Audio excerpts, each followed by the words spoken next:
vocês? Espero que vocês estejam muito bem. Bem-vindos a mais um vídeo aqui no Física e Afins. E nós estamos no dezembro japonês. Já passamos o novembro acadêmico e chegamos no dezembro japonês. Então esse mês eu quero fazer vários vídeos sobre a cultura japonesa, sobre assuntos que eu acho interessante. E eu espero que vocês gostem também. Já se inscrevam aqui no canal pra gente chegar a 200 mil logo logo. Já estamos muito pertinho. E já deixa um like nesse vídeo, comenta. E vamos lá, eu acho que o vídeo vai ser muito interessante, tá? O vídeo, ele vai ser sobre otaku, a palavra otaku, a relação da cultura otaku aqui no Japão. Só que eu normalmente gosto de ir a fundo no assunto. Então esse vídeo vai ter várias partes. A primeira parte é o surgimento da palavra otaku. Depois, como a palavra otaku ganhou uma definição que ela é utilizada hoje em dia. Como que ela ganhou uma definição pejorativa e como ela está voltando a ter um significado menos pejorativo. Para quem não sabe, para quem nunca ouviu falar sobre otaku, no Brasil e no Ocidente, otaku é o termo utilizado para designar pessoas que gostam muito de mangá, de anime, de cosplay e etc. Então essa é otaku. Aqui no Japão, otaku, a definição é uma pessoa que tem uma paixão por algo. Ela tem um hobby, tá? Uma coisa que ela ama demais na vida dela. Pode ser um esporte, pode ser leitura, pintura, desenho, bordado, qualquer coisa, mas que ela saiba tudo e seja, assim, muito fã daquilo. Mas a palavra otaku, na origem da origem, o surgimento dela queria dizer você. Isso mesmo, você. É uma palavra super respeitosa para designar a segunda pessoa. É uma palavra que também demarca distância, tá? Não é uma palavra de muita aproximação. Então eu vou falar um pouco do surgimento dessa palavra. O Hiro me explicou a história. Muita gente pergunta se ele é da física. Não, gente, o Hiro não é da física, o Hiro é das humanas. E ele estuda muito esse assunto, e ele lê muito, ele tem muito conhecimento. Então ele fez um resumo aqui para eu poder passar para vocês sobre o surgimento de otaku, que eu não estava encontrando em outros lugares. Essa palavra surgiu na era no Japão que é chamada de era Meiji. É a era que foi depois da era Edo aqui no Japão. A era Edo é a era dos samurais. A era Meiji é quando o Japão deixa de ser a era dos samurais e passa a ter uma constituição e etc. A gente vai falar sobre Tóquio. Naquela época, no começo lá da era Meiji, Tóquio foi repartido ao meio. No meio dessa linha a gente tinha o Palácio do Imperador. De um lado dessa linha existia o que era chamado de Yamanote. Era a região onde viviam só as pessoas ricas, os samurais, as famílias dos reis. Tinham vários reis no Japão, então esses reis enviaram as mulheres e as crianças para habitar lá Yamanote. Então era um local de alta hierarquia. A alta sociedade do Japão estava lá na região chamada de Yamanote. O outro lado era o lado povão, chamado de Shitamachi, que quer dizer centro. O povão morava em Shitamachi e o povão falava o idioma da era Edo. Então essa era a língua que eles usavam. Por quê? Porque eles já viviam lá, toda a vida eles estavam lá naquela região de Tóquio, lá em Shitamachi. E não é como hoje em dia, que as pessoas se mudam para Tóquio e vai e vem. Não, eles estavam lá sempre e aí eles falavam a língua, já todo mundo falava o mesmo idioma, que era da era Edo. Só que o pessoal de Yamanote, como eram as famílias dos reis, eram os samurais, eles vinham de várias regiões do Japão onde existiam dialetos. Eles precisaram encontrar uma palavra, uma língua que todos pudessem se comunicar. E aí surgiu a língua chamada Yamanote. E na língua Yamanote, a palavra que foi designada para ser utilizada como você é a palavra otaku. Foi aí o surgimento de otaku como você. É o surgimento histórico. Aí a gente pula lá do começo da era Meiji para os anos 70, onde no Japão as pessoas tinham os seus hobbies. Só que lá nos anos 70, a palavra utilizada para designar hobbies era mania, de maníaco, do inglês mania. A pessoa era mania por foto, mania por maníaca, né? Só que no Japão falava mania. Então, mania por foto, mania por trem, por qualquer coisa. Naquela época era foto e trem, era o que estava assim em alta. Então as pessoas, elas tinham livros sobre trens, e tinham subgrupos. Então, o grupo que só gostava do livro de trem. O subgrupo que gostava dos tipos de trem. E aí, naquela época, nos anos 70, esses grupos, eles decidiam fazer reuniões, tipo os encontrinhos, para discutir sobre o assunto. Só que naqueles encontrinhos, eles não tinham intimidade, eles não eram amigos um dos outros. Então, eles decidiram utilizar a palavra otaku como você. Por quê? Porque a palavra demonstra super respeito, é uma palavra de uma formalidade exacerbada e demarca uma distância. E também, como ninguém se conhecia, eles queriam mostrar respeito. Então, eles utilizavam otaku, otaku, otaku, otaku, otaku, otaku. E aí, as pessoas que viam de fora, que não eram desse grupo, elas não utilizavam otaku, porque não é uma palavra tão utilizada. Eles decidiram chamar aqueles grupos de otaku. Então, eles... olha lá o grupo do otaku, otaku, otaku. E aí, a palavra mania deixou de ser utilizada e foi substituída pela palavra otaku. O Hiro falou que hoje em dia, ainda muitas pessoas de uma alta sociedade, tipo pessoas riquíssimas que nunca mal saem de casa, elas utilizam a palavra otaku até hoje. E o dialeto Yamanote, ele existe ainda até hoje, mas não é uma coisa tão popular, né? E no Japão, pra quem não sabe, existem dialetos também. Aqui em Baraki tem o dialeto de Baraki, que é um dialeto super diferente. Eu posso fazer um vídeo com algumas palavras que eu sei falar do dialeto, porque o Hiro fala o dialeto de Baraki, então algumas palavras eu sei. Otaku era você, aí o otaku substituiu mania e virou uma pessoa que gosta muito de algo, um hobby, né? E aí, nos anos 80, tá? Pra ser mais precisa, em 83, um escritor japonês chamado Akio Nakamori, da revista Mangá Buriko, ele cunhou o surgimento, né, do otaku na era contemporânea como uma pessoa que gosta de mangá e anime. Ele tinha uma coluna nessa revista que chamava Otaku Kenkyu, que Kenkyu quer dizer pesquisa. Então, por exemplo, eu sou Kenkyusha, né, que quer dizer pesquisadora.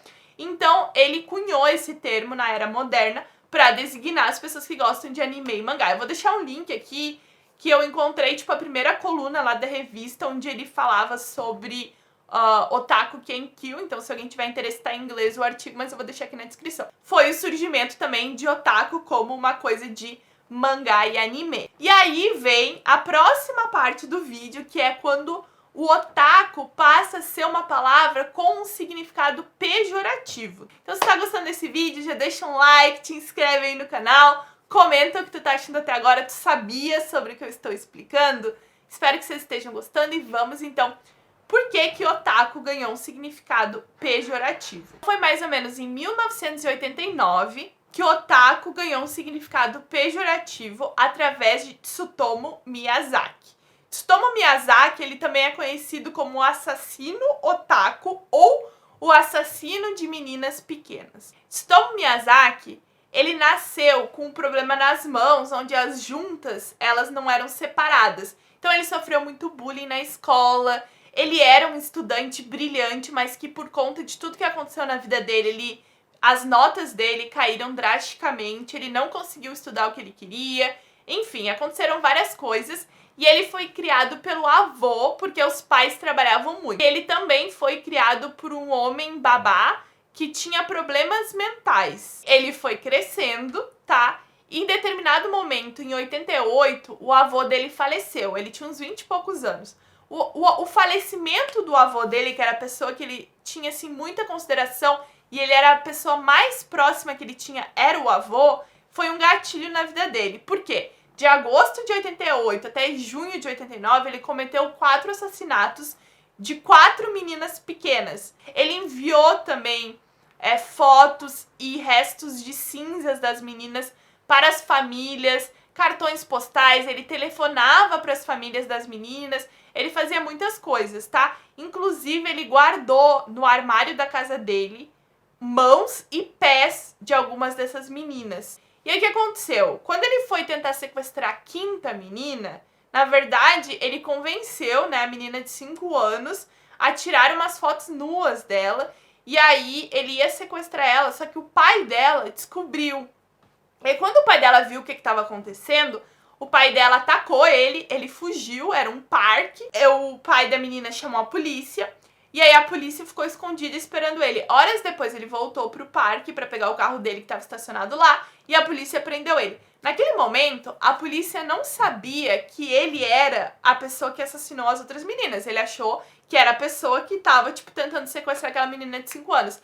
Só que quando eles chegaram na casa dele, que era a mesma casa dos pais, diga-se de passagem, eles encontraram no armário dele os restos do corpo de algumas meninas e eles encontraram uma coleção de quase 6.000 fitas de anime, de filmes de terror e também nessas fitas tinham imagens dele cometendo os crimes. E aí eles descobriram tudo que ele fez com as meninas, porque estava tudo filmado, e descobriram os restos das meninas, enfim, e ele foi preso em 1989. A mídia começou a chamar ele de o assassino otaku.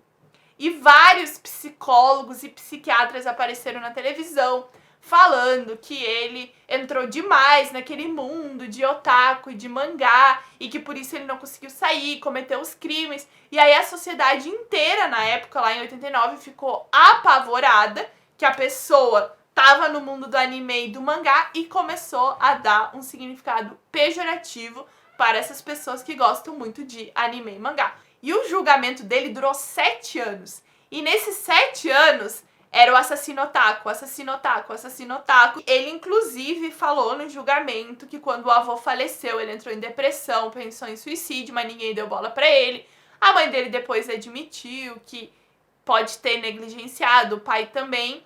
Só que o pai dele se suicidou em 94, ele começou a ser julgado em 90 e acabou o julgamento em 97. Em 94, o pai dele se suicidou porque não aguentou tudo que estava acontecendo. Ele dizia no julgamento que ele não cometeu nenhum crime, foi uma outra personalidade dele, que era o rato não sei o que, eu não me lembro o nome, mas ele ficava até desenhando e tal do personagem que teria cometido os assassinatos. 5 equipes de psiquiatras e psicólogos foram chamadas nesse julgamento para dar um parecer. Elas basicamente não entraram em acordo, foi um pouco polêmico também, porque algumas falaram que ele era esquizofrênico, outras falaram que ele tinha o transtorno de múltiplas personalidades, mas o que todos falaram foi que ele estava são e consciente dos atos que ele havia cometido, então ele foi condenado. E aí bateram na tecla que ele era uma pessoa com problemas mentais, por isso ele não poderia ser condenado, porque, gente, aqui no Japão até hoje existe pena de morte. Ele foi condenado à pena de morte em 97, e aí em 2001, eu acho que cumpriram a sentença. E aí o que aconteceu? Nesse tempo inteiro, a sociedade pegou um pânico e começou a ver de forma pejorativa a questão do otaku, pessoas que gostam de anime e mangá. Isso me lembrou muito no Brasil a questão do RPG, né? Teve uma época, não sei se foi no Brasil ou em outro país, que um menino matou a mãe, um menino que jogava RPG, e falaram que era porque o menino jogava muito RPG. E aí eu lembro que eu e meu irmão, a gente jogava RPG, minha mãe não queria que a gente jogasse RPG, uma coisa assim, não me lembro agora. Mas isso me lembrou uma coisa parecida, que as pessoas começaram a ver o RPG com os maus olhos por conta de uma pessoa, né? Porque esse assassino do otaku é uma pessoa, sabe? Mas enfim, talvez começo dos anos 90, sei lá, as pessoas começaram a ver, então foi aí que otaku ganhou esse significado pejorativo, mas não o otaku como uma pessoa que tem um hobby, o otaku de anime e de mangá especificamente falando, né? Só que aí o tempo passou, as gerações passaram, e hoje em dia tem uma visão mais positiva sobre o assunto. Em 2013 saíram algumas pesquisas que mostraram que pelo menos 42% mais ou menos das pessoas se autodeclaram otakus. Saiu uma outra pesquisa, uma matéria no jornal de 2018 falando que 70% das pessoas se declaram otakus de alguma coisa. Também foi feita uma enquete assim nas ruas do Japão. O que é a primeira coisa que tu pensa quando fala em otaku, né? E 62% das pessoas, vou deixar os links todos na descrição, tá, gente? Em torno de 62% das pessoas, elas pensam, né, quando fala otaku, elas pensam em alguém que gosta muito de alguma coisa. A conclusão geral é que aqui no Japão, otaku, ele é muito mais relacionado às pessoas que têm um hobby por algo do que as pessoas que gostam de anime, mangá e cosplay. Essa questão do otaku, anime, mangá e cosplay é uma visão ocidentalizada do otaku, que é aqui no Japão, alguém que tem uma paixão por algo especificamente falando. Quando eu cheguei aqui no Japão, eu não sabia o significado da palavra otaku como um hobby. Eu achava que otaku era a palavra utilizada para alguém que gosta de anime e mangá. E para todos os meus amigos que eu perguntei, amigos japoneses, sobre otaku, né? Ah, tu conhece o otaku? O que tu acha sobre a cultura otaku? As pessoas sempre responderam, otaku de quê? Essa foi a resposta, assim, master. Otaku de quê? Otaku de basquete? Otaku de leitura? Tu tem que especificar, porque é como se tu falasse assim, no Brasil, né? O que tu acha da cultura do hobby? Aí a pessoa fala, tá, mas como assim? Hobby do quê? Aí eu perguntei pro Hiro também o que os japoneses, no geral, acham dos otakus ocidentais. Ele falou que geralmente as pessoas gostam, que os japoneses acham legal quando um ocidental gosta muito da cultura, que os japoneses acham que os ocidentais eles fazem cosplay muito bem, porque muitos personagens de anime, de mangá, eles são ocidentalizados, né? Por exemplo, o Hiro citou o Mario, que é ocidentalizado, a Sailor Moon, que tem cabelo loiro, o japonês não tem cabelo loiro. Então, que os ocidentais, eles conseguem fazer cosplay muito bem e que os japoneses gostam das pessoas que gostam da cultura japonesa. E ele também falou que hoje em dia, né, o governo japonês está fazendo muita propaganda para as pessoas aceitarem mais, né, estrangeiros, e também mostrando que os estrangeiros gostam do Japão e que a cultura japonesa tem que sair do Japão e mais pro exterior, o ocidente. Então, gente, era mais ou menos esse o vídeo de hoje. Era pra falar sobre a origem do otaku, pra explicar a diferença entre otaku ocidental e o termo otaku aqui no Japão. Então, se vocês vierem pro Japão, saibam o que realmente significa otaku. E se tu é otaku aí no Brasil, agora tu já sabe o surgimento, né, a história de tudo isso. Eu amo aprender sobre história. Esse dezembro japonês vai ser muito legal, porque o Hiro, ele vai poder me explicar muitas coisas pra eu repassar pra vocês, porque ele não quis participar do vídeo. Eu vou até mostrar aqui pra vocês que ele fez aqui um quadro me explicando toda a história. Esse monte de risco é a explicação histórica que ele tava me dando sobre a era Edo, Meiji, enfim. Se vocês gostaram desse vídeo, deixa o like, comenta, compartilha e rumo aos 200 mil aqui no Física e Afins. Espero vê-los em breve no próximo vídeo e eu acho que esse mês vai ser muito legal. Se vocês tiverem algum pedido de vídeo, deixa aqui nos comentários e se eu puder, claro, eu vou fazer esse vídeo pra vocês. Espero que esse mês seja muito, muito, muito legal. Me siga no Instagram e Twitter, Bibi Bailas. E até a próxima. Tchau!